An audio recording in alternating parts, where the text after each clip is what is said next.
La vérité sur la bourse que personne te dira, c'est que 95% des gens ne deviendront jamais millionnaires avec la bourse. Et je vais te montrer pourquoi et aussi comment faire partie de ce petit cercle restant des 5%. Donc on est parti sur mon écran, on va passer par 3 étapes.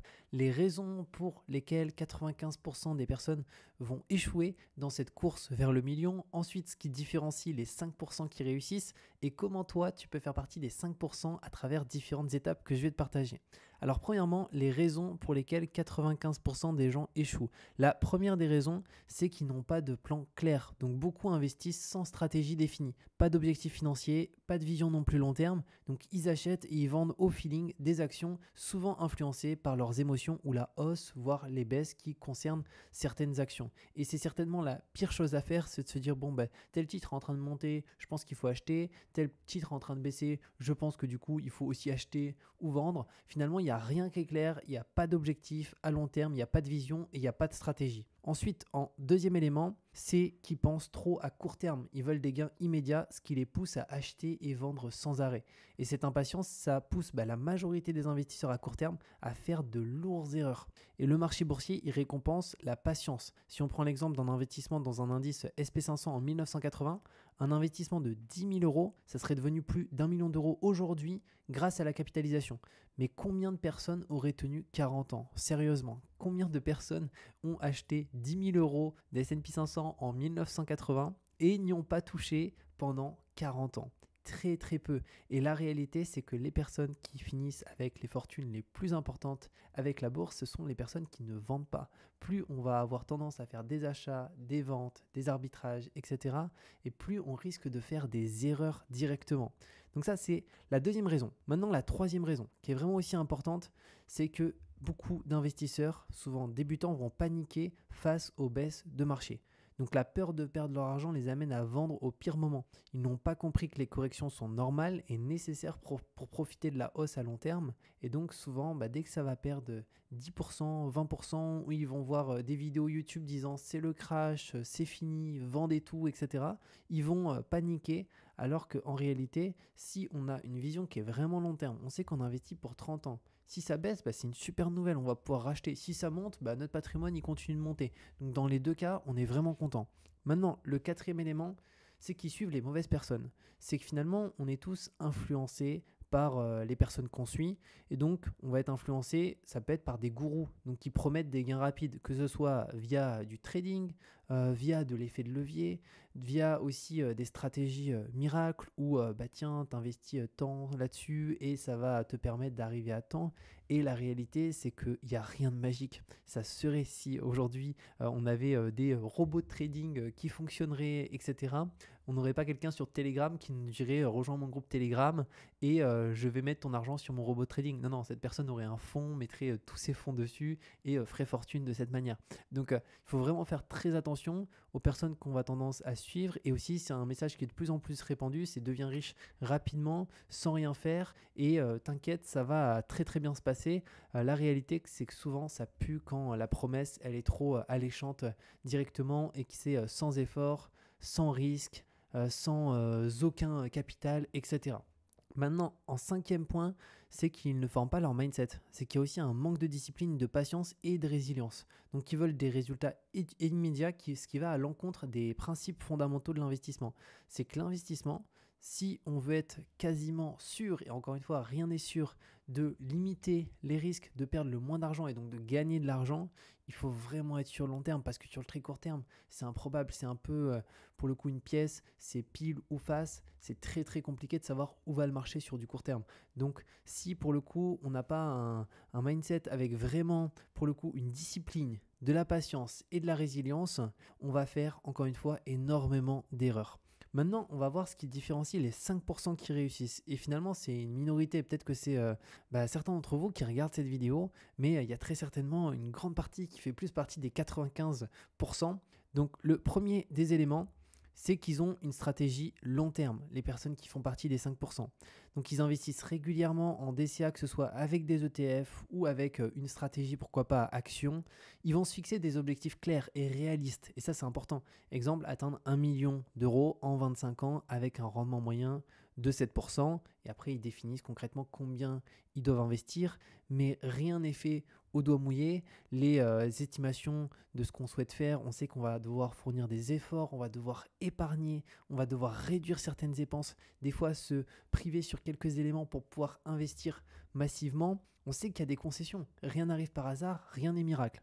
Ensuite, en deuxième élément, c'est qu'ils comprennent l'importance du temps, c'est qu'ils laissent les intérêts composés travailler pour eux.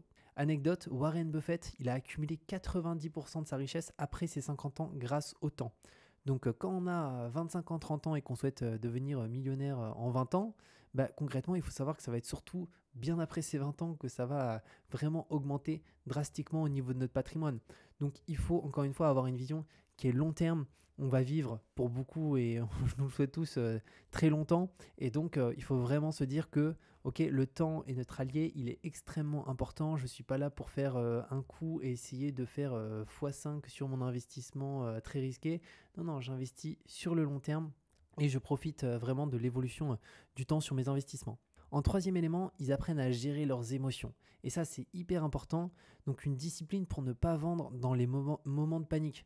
Donc une utilisation d'une règle simple, ça pourrait être de n'investir que ce qu'on est prêt à perdre ou sinon de n'investir que dans ce qu'on comprend. Pour vraiment en fait se fixer ses propres règles, c'est propre à chacun.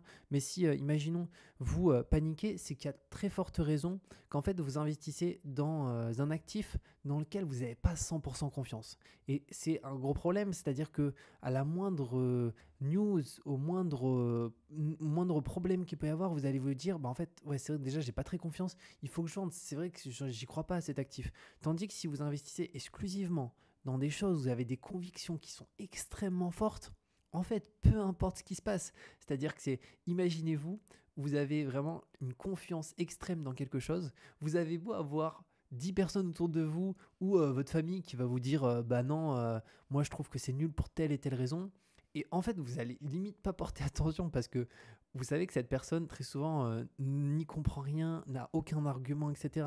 Donc il faut vraiment être convaincu. Et ça, c'est souvent le risque quand on est débutant, c'est qu'on va investir sur des choses dont on entend parler, que certaines personnes préconisent, etc., mais qu'on ne connaît pas. Donc on fait confiance à d'autres personnes. Et la réalité, c'est que nos émotions font très vite prendre de la place lorsqu'il va y avoir la moindre actualité, la hausse, la baisse. Si ça monte fort, on va se dire, oula, je suis peut-être pas rentré assez, je vais rentrer encore plus fort. Si ça baisse, on va dire, oulala, ça va descendre jusqu'à zéro, faut que je vende tout. Et en fait, on est guidé par nos émotions et plus du tout par la partie rationnelle. Donc ça, c'est vraiment hyper important. Investissez dans des choses que vous connaissez, que vous maîtrisez et en quelles vous avez vraiment 100% confiance. Et dites-vous toujours, je crois que c'est Warren Buffett qui dit ça aussi, si j'investis dans quelque chose, même si les marchés boursiers devaient refermer pendant 30-40 ans, je serais prêt à garder ce titre pendant 30-40 ans parce qu'on a une confiance qui est vraiment importante. Ensuite, en quatrième élément, c'est investissent aussi dans leur éducation financière. Pour les personnes qui font partie du 5%, ça peut être la lecture de livres, des vidéos éducatives. Il n'y a pas besoin forcément d'acheter des formations à 1000, 2000, etc. C'est pas forcément nécessaire. Par contre, il va falloir être curieux, y passer du temps. Et c'est très certainement aussi ce que vous faites en suivant certaines vidéos de ma chaîne. Et c'est aussi de la compréhension des cycles économiques, que savoir que les baisses, c'est quelque chose de normal. Et que les hausses, c'est aussi quelque chose de normal. Et qu'on va devoir passer par des hausses et des baisses. Et ça ne peut pas que monter. Au bout d'un moment, ça baisse. Et c'est pas grave, encore une fois, si on a une vision qui est long terme. Donc un bon investisseur, c'est avant tout quelqu'un qui maîtrise les fondamentaux. Et finalement, c'est plus même les bases, je dirais. C'est les fondamentaux, mais au niveau des bases. Il n'y a pas besoin d'être un expert, etc. Parce qu'on peut aussi avoir ce biais de surconfiance en mode je suis plus intelligent qu'un tel. Moi, je comprends ça alors que les autres ne le comprennent pas. Et la réalité, c'est que très souvent, on se fait rattraper par le marché et on se fait défoncer. Donc vraiment, on n'est pas plus intelligent qu'un autre. On est tous au même niveau. En bourse, il y a des personnes qui gagnent, il y a des personnes qui perdent de l'argent. On regarde les personnes qui gagnent. Les personnes qui gagnent, ce sont les personnes qui investissent sur le très long terme, qui pour le coup font très peu d'achats et de reventes, qui restent investis massivement dans le marché. Donc on sait ce qu'on a à faire de notre côté.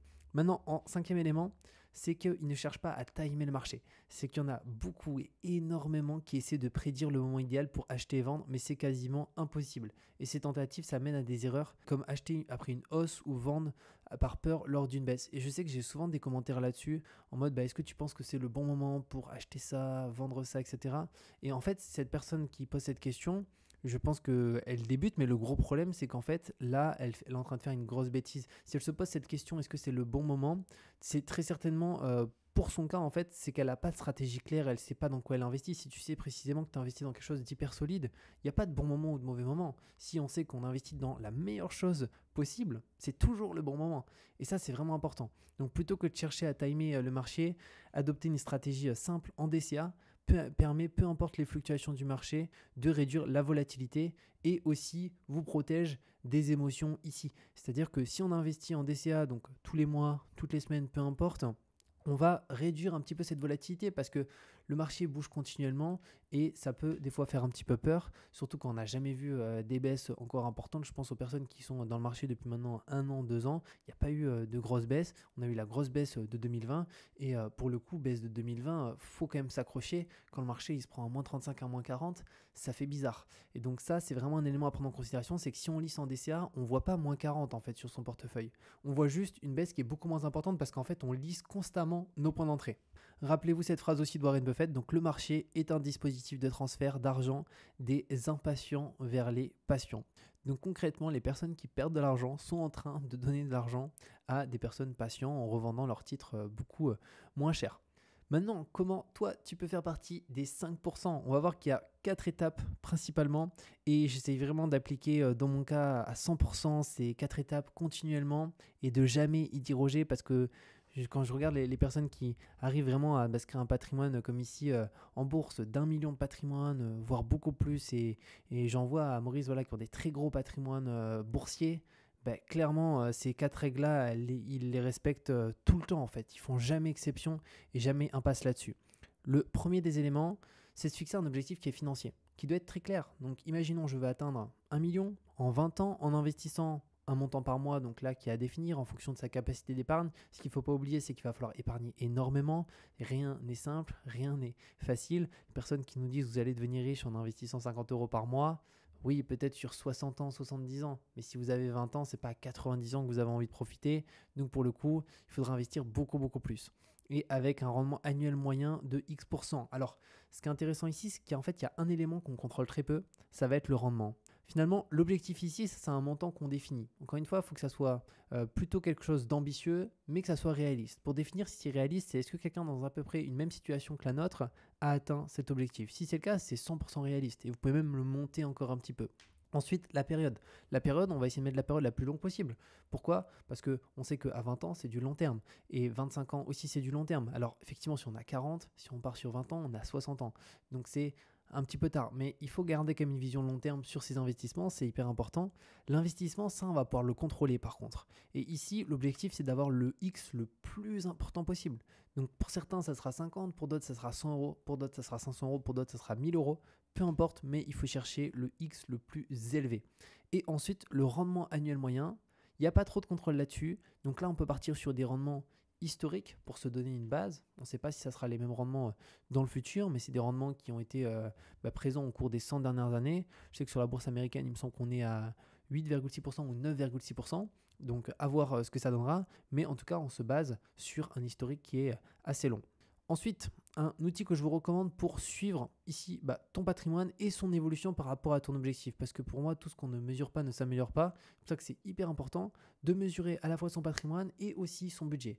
Pareil pour le budget, important de le mesurer continuellement pour voir où est-ce qu'on en est. Et moi, l'outil que je recommande pour suivre son patrimoine de A à Z, c'est Finari qui est pour le coup vraiment le meilleur outil. C'est un outil qui est français en plus. Il y a la chaîne aussi Finari qui est excellente là-dessus. Et je vous recommande ça, c'est trop bien. Moi, je m'en sers maintenant depuis, ça va faire plus de 2 ans pour gérer mon patrimoine. Avant, je m'en servais pas, mais en fait, c'est hyper motivant parce qu'on voit son évolution patrimoniale au cours et au fur et à mesure du temps. Donc, ça nous motive à se dire, je vais épargner davantage, je veux augmenter tout ça, etc. D'ailleurs, pour Finari, je vous mettrai un code promo sous cette vidéo, c'est Julien20 et il vous permet d'avoir 20% de réduction sur l'abonnement Finari Plus. Vous avez aussi un abonnement gratuit, mais il est quand même assez limité. Je crois qu'on peut synchroniser que 3 comptes et c'est surtout qu'en fait, il y a pas mal d'éléments qu'on n'a pas, comme les simulations Monte Carlo, l'analyse des frais et tous ces éléments-là qui peuvent être vraiment intéressants. Donc moi, je vous recommande l'abonnement Finari Plus directement et vous pouvez mettre ce code-là. Il est applicable que sur ordinateur, sur téléphone, il n'y a pas la possibilité de mettre un code. Donc faites-le depuis l'ordinateur, vous pourrez le mettre et vous aurez 20% de réduction directement. Ensuite, deuxième élément, donc là, se créer un plan d'investissement qui est clair, une stratégie qui est claire. Donc là, choisis des actifs qui sont adaptés à ton profil et aussi à ton temps, au temps que tu as à y allouer, que ce soit une stratégie ETF, une stratégie action de croissance, à dividende, peu importe, mais mets-toi sur une stratégie claire qui te correspond parfaitement par rapport à ton profil et reste là-dessus. Si tu es sûr au fond de toi que c'est pour toi la meilleure stratégie, ne change pas tous les 6 mois. Bon, je vais acheter des actions à dividendes. Bon, finalement, maintenant, je vais me mettre sur les ETF. Oh, maintenant, je vais me mettre sur du trading. Non, non, pas du tout. On veut vraiment quelque chose de clair qui a marché, qui a toujours très bien marché, qui a fait ses preuves. Des fois, qui sera peut-être un peu moins performant que d'autres stratégies, et encore, et pour le coup, qui marche bien. Donc moi, dans mon cas, clairement, c'est 100% ETF. Bon, je dis 100%, c'est peut-être un tout petit peu moins de 100%, 99%. J'ai quelques actions. C'est plus pour pouvoir comparer par rapport à un indice boursier. Mais voilà, c'est plus de cette manière. Mais sinon, je suis vraiment 100% en ETF parce qu'encore une fois, je ne dis pas forcément que ça sera le mieux pour tout le monde, mais en tout cas, pour moi, bah, je le vois, c'est ultra performant, c'est ultra passif en termes de temps. Bah, si vous avez un taux horaire, je vais prendre l'exemple de 20 euros de l'heure et que vous passez 5 heures à gérer par mois vos investissements, imaginons si vous avez 1000 euros d'investissement, ça fait 100 euros par mois, ça fait 1000 euros par an. Donc concrètement, vous investissez 1000 euros. Une personne qui a un patrimoine de 1000 euros en bourse, bah, si elle y passe 5 heures par semaine, bah, en fait, ça lui coûte 1000 euros par an de gestion. Donc finalement, elle a un taux de frais de 100%. Donc dans ce cas-là, pour cette personne, c'est pas du tout intéressant de se dire, bon, bah, je vais finalement consacrer du temps sur mes investissements. Par contre, peut-être si elle a un patrimoine de 200 000 euros, 300 000 euros, bah, ça peut valoir le coup. Et encore, après, de ce que je vois encore ici, parce que comme je vous ai dit, je connais pas mal de millionnaires à Maurice. Clairement, ils sont 100% ETF pour la grande majorité. Et certains même ont créé des fonds, etc. pour certaines personnes avec des ETF à l'intérieur parce que c'est ce qui performe extrêmement bien et qui demande le moins de temps directement. Mais après, vous pouvez faire vos armes en testant les actions de croissance, les actions à dividendes, etc. Mais voilà, courage parce que c'est hyper compliqué de battre le marché et surtout, ça vous demande un temps qui est non négligeable. Ensuite, en troisième point, c'est investir régulièrement, peu importe les conditions. Donc là, rappelle-toi, le meilleur moment pour investir, c'était hier. Le deuxième meilleur moment, c'est aujourd'hui. Et ça, c'est assez dingue parce que quand on se dit ça, on se dit oui, mais t'es sûr que c'est le meilleur moment aujourd'hui? Et ici, j'ai pris juste 3 exemples, mais c'est basique, hein. Mais ne serait-ce que ces 3 éléments, le S&P 500, il y a 10 ans, était mais vraiment beaucoup moins élevé qu'aujourd'hui. Le Bitcoin, alors là, n'en parlons même pas. Et l'immobilier il y a 10 ans. Donc là, on est sur 3 actifs qui, clairement, ces actifs-là, il aurait mieux fallu les acheter il y a 10 ans. Après, on pourrait dire, bah, est-ce qu'aujourd'hui, c'est le bon moment pour acheter le S&P 500? Il est au plus haut, le Bitcoin, il est au plus haut, l'immobilier, un petit peu baissé, mais c'est quand même très haut. Bah, la réalité, c'est que ça dépend de sa vision d'investissement. Si on investit pour 3 mois, bah, c'est peut-être pas le meilleur moment. Sur un an, même, c'est peut-être pas aussi le meilleur moment, que ce soit pour le S&P 500, le Bitcoin, l'immobilier. Sur 2 ans, peut-être pas non plus. Mais sur 5 ans, sur 10 ans, sur 20 ans, sur 30 ans, enfin, c'est pas du conseil en investissement, mais clairement, voilà, moi j'achète tout le temps parce que je sais que sur 30 ans, en fait, ce sont des actifs qui sont intéressants. Donc après, à chacun de voir par rapport à ce qu'il souhaite faire, mais on peut le voir, hein, ces actifs, il y a 10 ans, regardez les prix d'un ETF S&P 500, du Bitcoin ou de l'immobilier, et vous hallucinez en fait. Et on se dit, waouh! Et les gens, il y a 10 ans, se disaient, bah, est-ce que c'est pas le bon moment pour investir? Il faudrait que j'attende un petit peu. Et au final, bah non, ça a très bien fonctionné parce que ce sont des actifs. En quatrième point, c'est reste discipliné et patient. C'est que les résultats, ils se construisent avec le temps. Même si ça prend 10-20 ans, la liberté financière, elle en vaut la peine. C'est que oui, on ne va pas devenir millionnaire en 2 ans, en 3 ans. Mais en réalité, on s'en fiche. L'objectif, c'est d'avoir une stratégie, de la suivre. Et dans 15 ans, dans 20 ans, etc., on aura un patrimoine qui clairement nous permettra vraiment d'être libre financièrement. Et au-delà de ça, en ayant consacré assez peu de temps pour gérer ses investissements, juste par contre effectivement en mettant de l'argent de côté tous les mois, en essayant d'investir, parce que ça va faire une très grosse différence. Et on l'a vu, hein, il y a vraiment 5 erreurs que font beaucoup de personnes ici, qui pour le coup c'est une catastrophe en fait, c'est des pertes d'argent qui sont colossales. En fait, chaque erreur c'est un pourcentage de patrimoine en moins sur une longue période qui est énorme. Et clairement, en fait, si on les fait, pour moi, il y a aucune chance aujourd'hui pour une personne, même si la personne gagne bien sa vie, de réussir à finir avec 1 million en bourse ou plus, parce qu'en fait, ces erreurs-là sont destructrices, clairement, là-dessus. Donc voilà par rapport à cette vidéo, j'ai pris beaucoup de plaisir à la faire, c'est un sujet assez spécial. N'hésitez pas à me dire ce que vous en pensez dans les commentaires et si pour vous il y a aussi d'autres éléments que appliquent la majorité des personnes qui font des erreurs ou inversement la majorité et la minorité plutôt des personnes qui réussissent à bien investir leur argent, qui font vraiment de bons investissements sur le long terme directement. Comme j'ai dit, je vous mets un lien sous cette vidéo si vous souhaitez traquer votre patrimoine et suivre votre patrimoine avec Finari. C'est vraiment pour moi le meilleur outil aujourd'hui qu'on a à disposition en France et en plus c'est une entreprise française donc c'est aussi un moyen de soutenir. Je vous mettrai le lien et je vous mettrai le code promo qui est Julien20 qui vous permet d'avoir moins 20% sur l'abonnement Finari Plus, donc c'est juste hyper intéressant et on se retrouve de toute manière très bientôt pour de nouvelles vidéos.